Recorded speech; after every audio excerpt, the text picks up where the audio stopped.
What's up, guys? It is Friday, June 18th, 2010, and this is Fridays with Kage on the OTK. Congratulations, guys. It is week 19, and that is awesome. Awesome.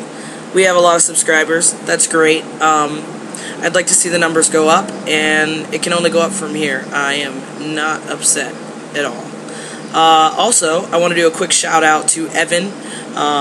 If you used to watch the channel when it first started, Evan was our Wednesday host. Things have been going kind of crazy for him lately, so anyway, he actually had his chest surgery yesterday, so congrats to Evan on one-day post-op.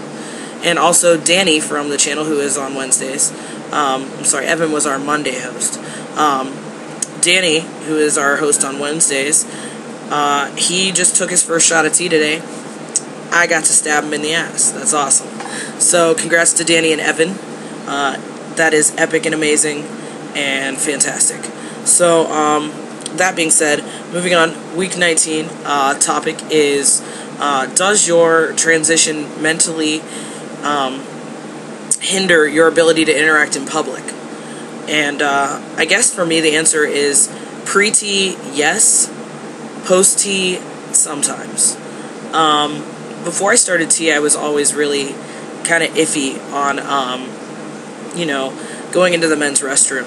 That was a big problem for me. I was real iffy on that. I was really iffy on interacting with guys in general. Mostly my anxiety is around men more than anything. Pre-T, a friend would say, hey, I want you to meet my brother, or, hey, I want you to meet this or that, a guy. And I would freak out. I'd be preparing for days, how do I act? How do I do this? How do I do that? And then when I realized that there's more than one way to be a guy, not just more than one way to be trans, that was a big deal. Once I found that out, I was a lot more comfortable. Since starting T, however, I don't really, stress out as much. I mean, before T, I would stress out, at work, whenever I had to check in a dog and, the customer was a man, I would freak out and automatically think, oh my god, they're going to think I'm a girl, and that's how I used to be. Now, it's whatever. I mean, if you're going to call me she and I've got a damn goatee and a deep voice and whatnot, and a masculine name, maybe you're a moron, but other than that, I'm fine. So yeah, this topic was kind of easy to touch on for me. I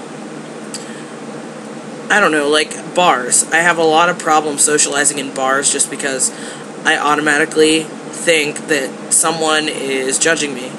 And I really try not to think that, but it's really hard to tell yourself not to think about something you're automatically going to think about. It's rough.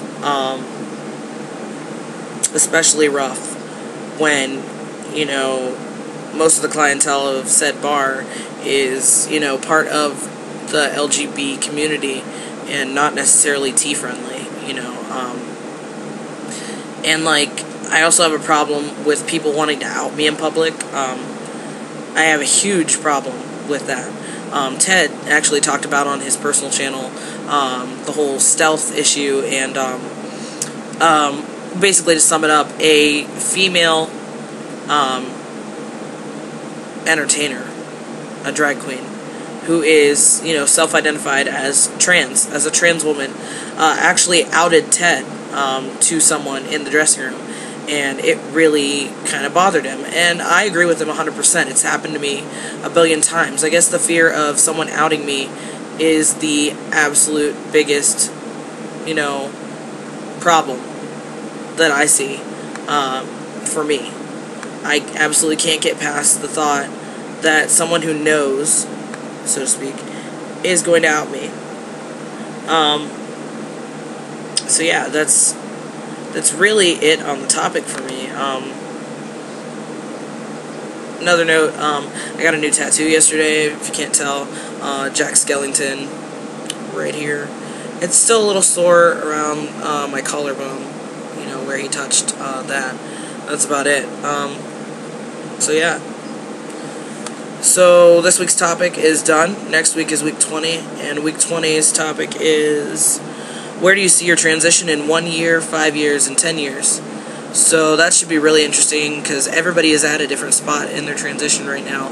So that is really cool. So everybody, thanks for tuning in. Sorry it was such a short video, but that's good because not a lot of people like to hear me talk, I'm sure.